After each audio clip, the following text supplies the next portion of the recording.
If anyone has to take over for Captain Anderson, I'm glad it's you. I'm not sure about having non-humans on our ship, though.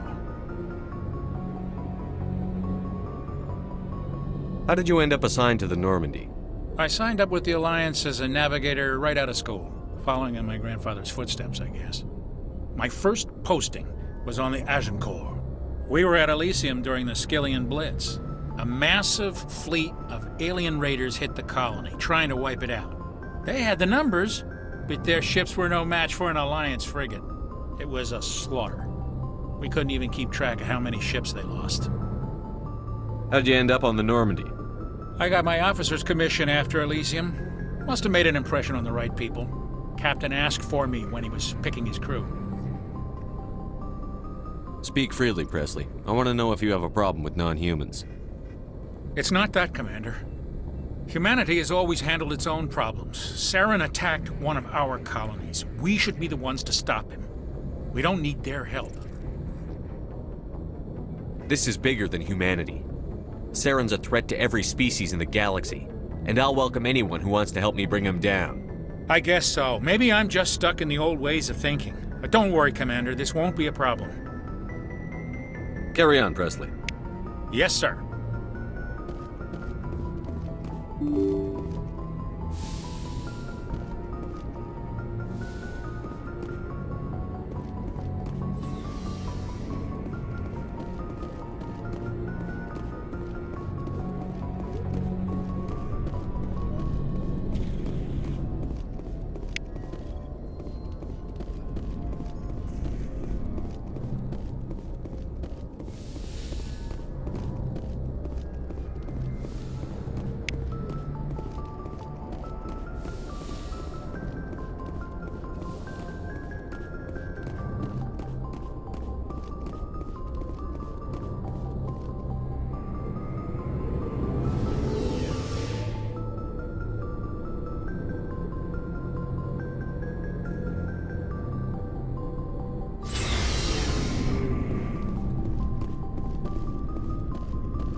Hey, Commander, you know that Quarian, Tali?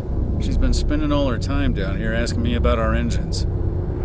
I'll tell her to leave you alone. What? No, she's amazing.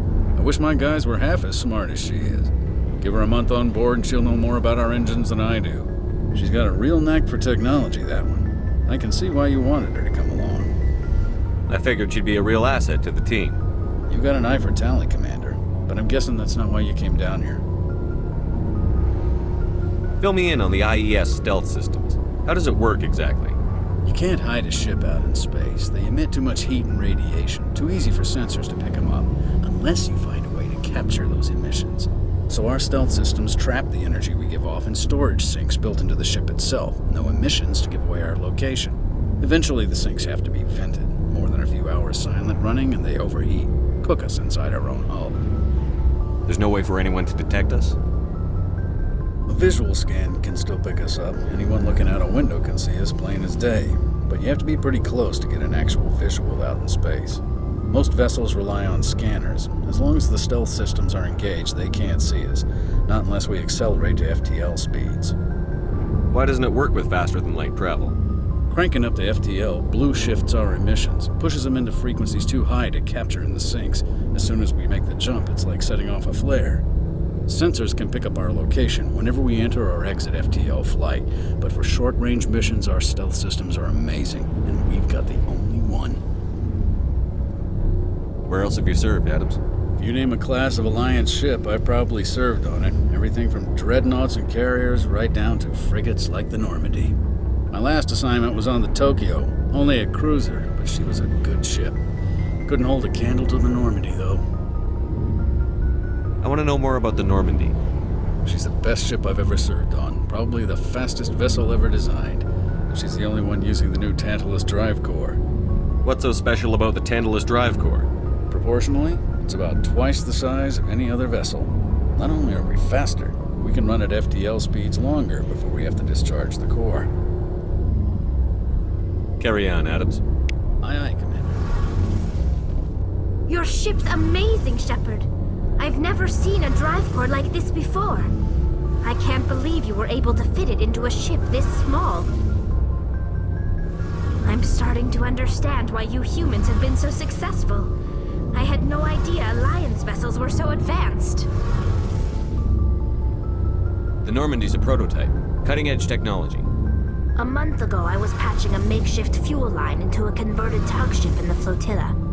Now, I'm sitting on board one of the most advanced vessels in Citadel space. I have to thank you again for bringing me along. Traveling on a vessel like this is a dream come true for me. I had no idea you found ship technology so interesting. It comes with being a Quarian. The migrant fleet is the key to the survival of my people. Ships are our most valuable resource. But we don't have anything like this. We make do with cast-offs and second-hand equipment. We just try to keep them running for as long as we can. Some of the fleet's larger vessels date all the way back to our original flight from the Geth. I can't believe your fleet's still using ships that are 3 centuries old. They're constantly being repaired, modified, and refitted. They aren't pretty, but they work. Mostly. We've tried to make ourselves as independent as possible on the flotilla, grow our own food, mine, and process our own fuel. But some things we just can't make on our own. A patch to maintain the hull integrity requires raw materials we just don't have. That's why our pilgrimages are so important. Tell me about your people. Our lives aren't easy. Resources are scarce, and we are constantly on the move. Everything we do must in some way contribute to the continuation of the migrant fleet. There are 17 million Quarians in the flotilla, and each of us relies on the others for survival. The bonds among my people are strong. Unfortunately, we have had to surrender many of the freedoms and civil liberties other species take for granted. What kind of freedoms? Well, it's illegal for parents to have more than one child. If our population grows too much, it would strain our resources to their breaking point. Of course, we also can't allow our numbers to become too few. If our population is in decline, the rule against single births is temporarily repealed. In extreme cases of population decline, incentives are even offered to encourage multiple births, though the Conclave hasn't had to take such measures in nearly a century. That's your government. The Conclave is our civilian branch of government. Each ship can elect a representative to serve on the Conclave and make decisions that affect the fleet as a whole. On matters that affect an individual ship, however, the captain has the final say. It's a tradition that dates back to the early days, when the fleet was governed by martial law. Fortunately, most captains nowadays are smart enough to have an elected council from their crew to give them advice and guidance.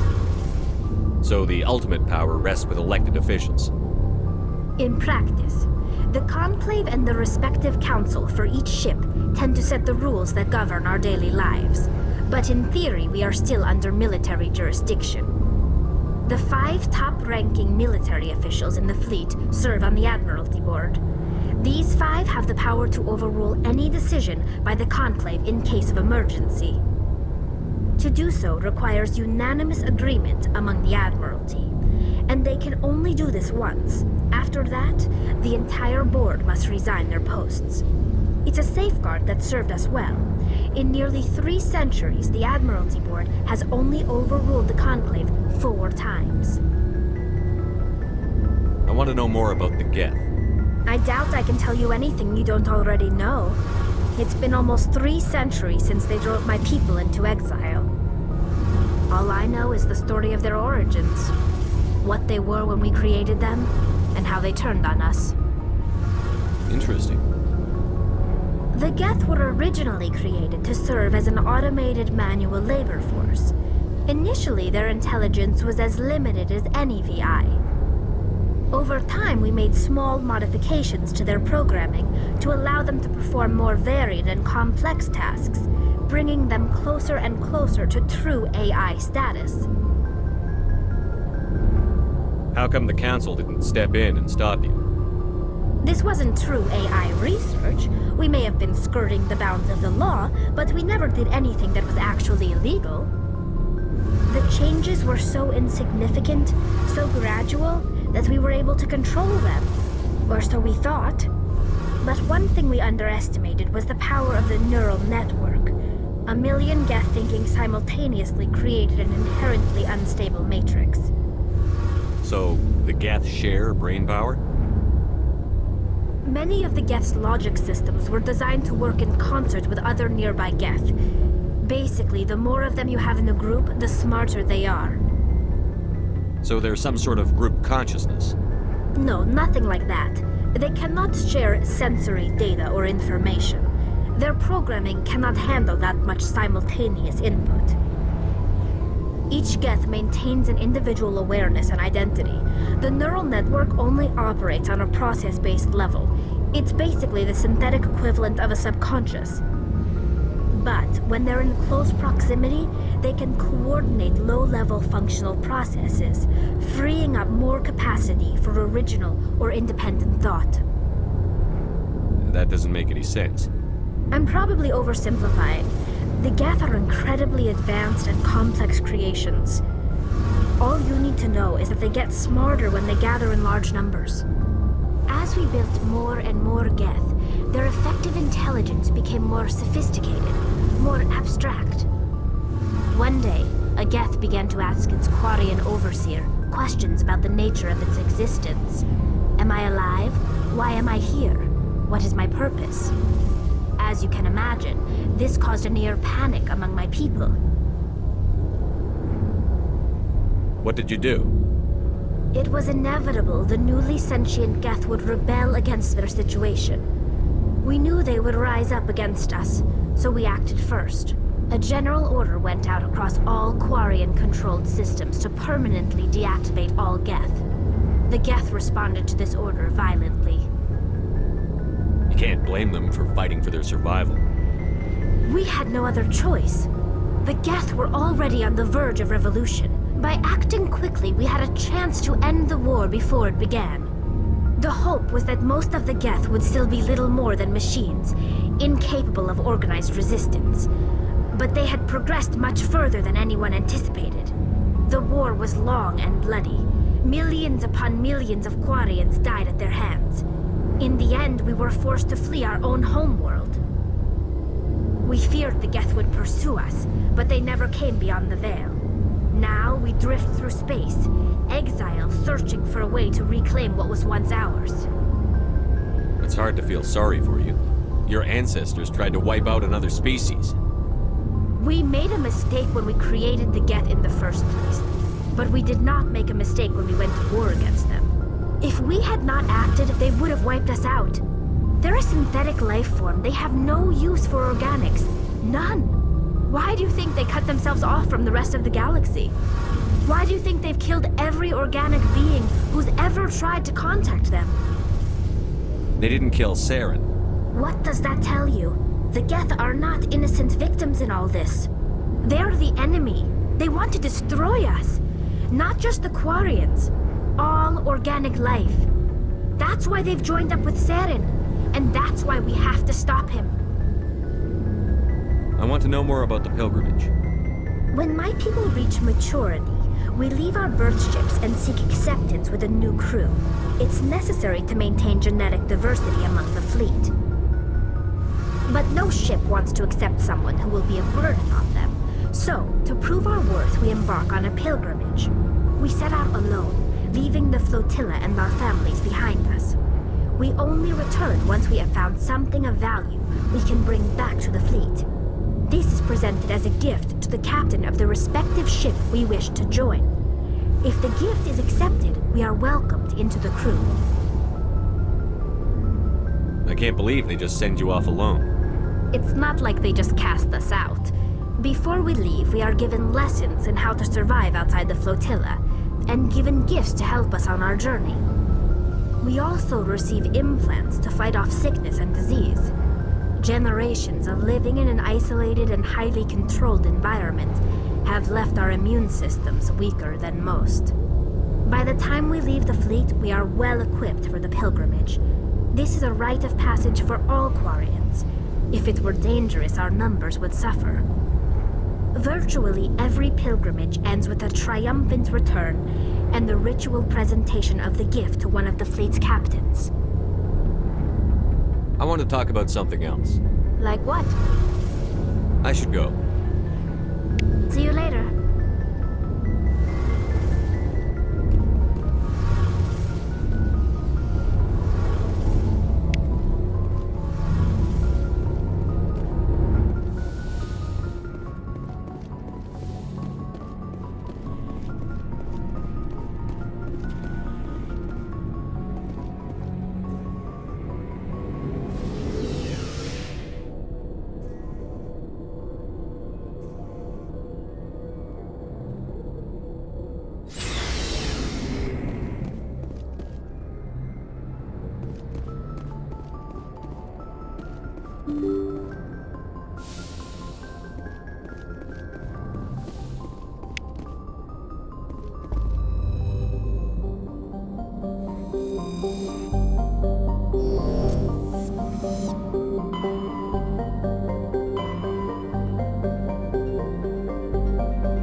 God, I hope you're hearing this.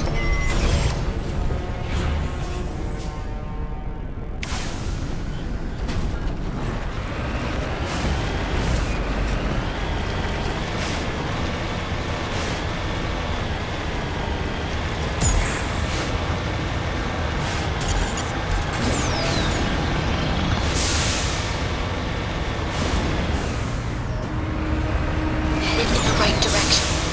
I don't know who you are, but I'm damn.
Batarians.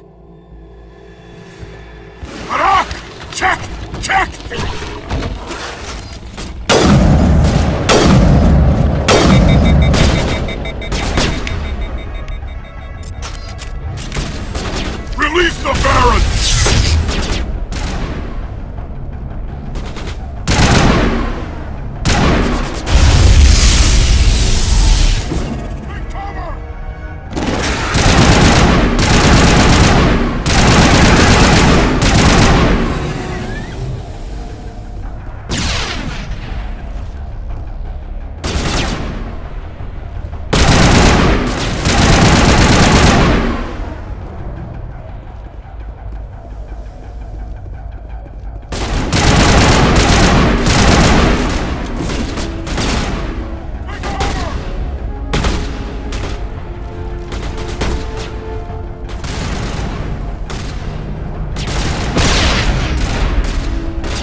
Who are you? What's going on? My name's Kate Bowman. I'm an engineer. I was part of the team assigned to bring this asteroid to Terra Nova. We were attacked yesterday by Batarian extremists.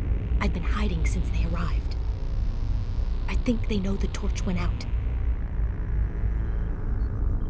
Why are they doing this? I don't know.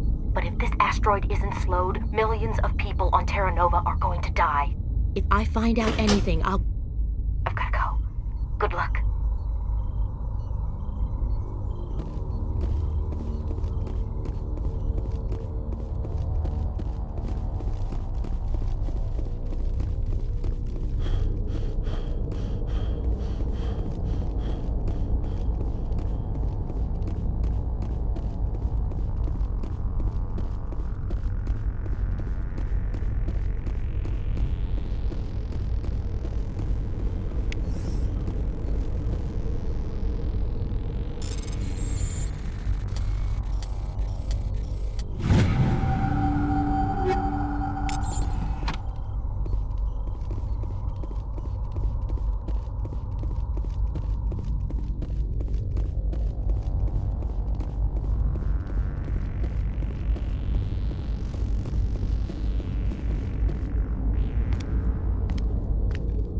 Hey.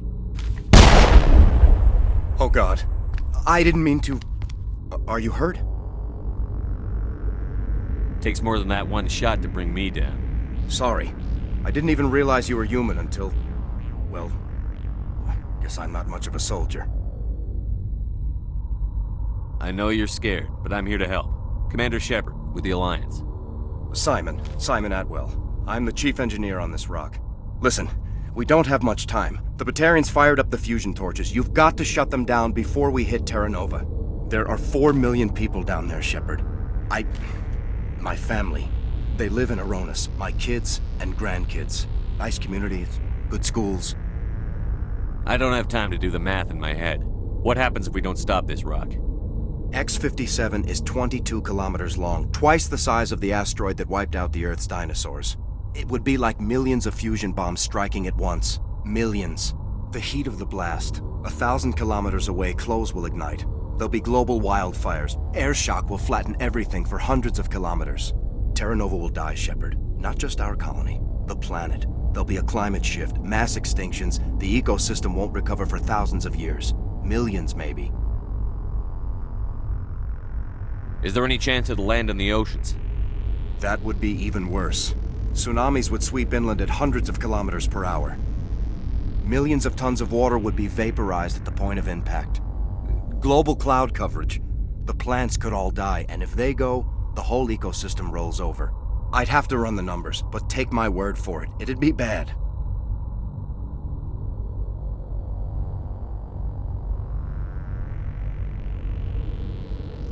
This doesn't make any sense. Batarians run criminal gangs. Unethical, but profitable. They don't destroy worlds. What does this gain them? I've heard all the stories. Slave rings ranching people like animals. Pirate bands burning colonies to the ground. But this is...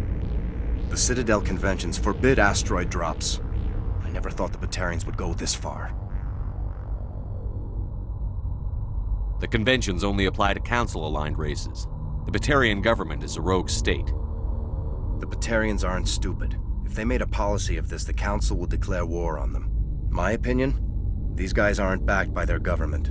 They've got to be working on their own. We can worry about who to blame later. Yeah, I guess you're right. Is there anything else I can tell you? You were on the ground when this happened. How many Batarians have you seen? And where? They landed at the main facility. It's locked down now.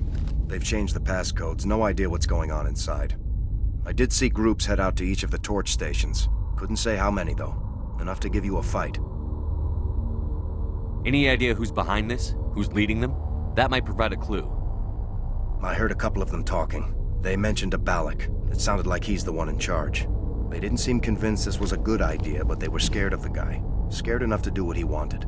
Batarians everywhere, and I need to shut down all 3 torches. Anything else I should know? One of the torches is surrounded by live blasting caps. We were set up to excavate when we arrived at Terra Nova. I rigged them with proximity detectors. That tank of yours will set them off, so you'll have to go in on foot. Even then, they'll explode if you get too close. Just go slow and easy. You should be fine. You set them up. Can you disable them? Not from here. No. There are manual controls by the entrance to the torch facility inside the blast zone. You can disarm the caps there. One last thing. I had a crew working off-site when the attack hit. I'm worried about them. These Batarians are ruthless. I saw them smash the faceplates of guys working vacuum. And those Varen, I don't think they always wait for a corpse before feeding.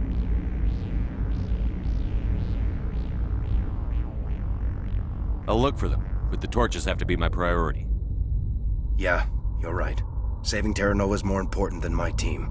There were a bunch of engineers over at the main facility, but they're probably all dead. That or being held hostage by the Batarians. A woman named Kate Bowman contacted me.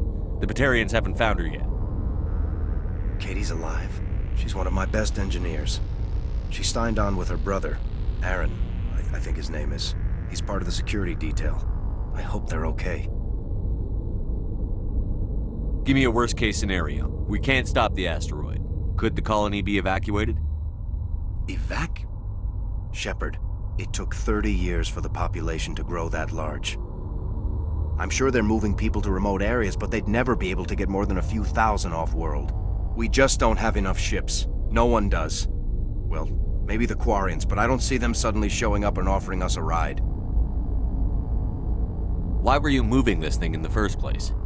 Well, the idea was to drag it into Terra Nova's orbit, mine it out, and in the end you'd have a basic structure for an orbital station. It's a lot cheaper than getting everything up into orbit from the planet's surface. The minerals we extract almost cover the costs. What can you tell me about Kate? Smart as a whip and bold as they come. I hope she keeps hidden. If they find her... Oh, Katie, don't do anything stupid. You'd better find a good place to hide. If the Batarians come back and find you... Yeah, I think I'll make myself scarce. Good luck, Shepard.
hear me?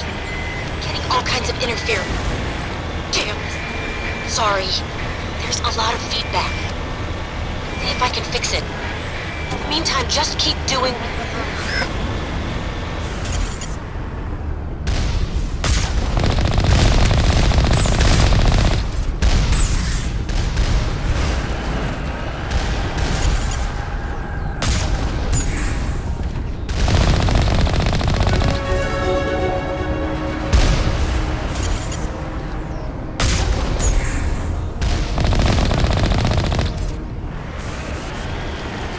Warning.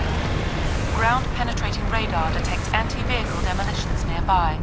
Proceed on foot.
Hear me? Getting all kinds of interference. Damn. Sorry. There's a lot of feedback. See if I can fix it. In the meantime, just keep doing...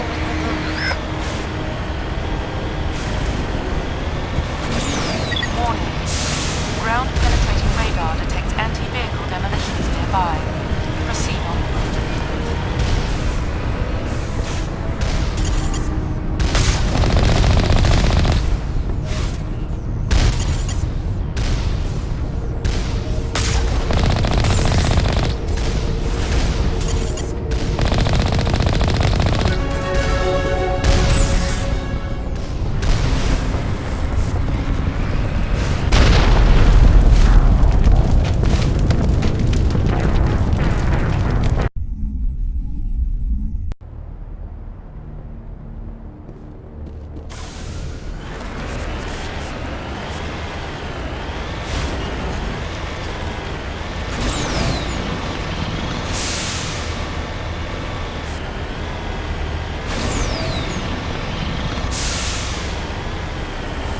Hear me?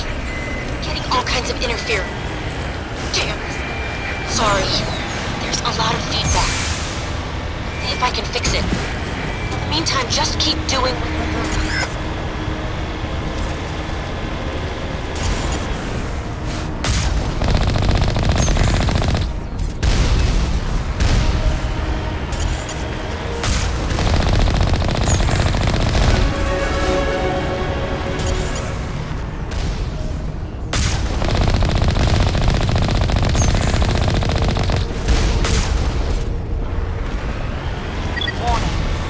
Ground-penetrating radar detects anti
leader's setting charges everywhere. I think he's going to blow this whole facility.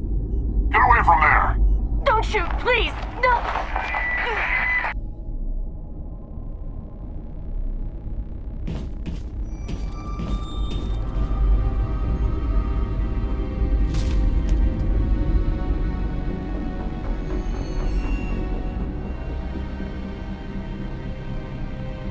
Who's shutting down the torches?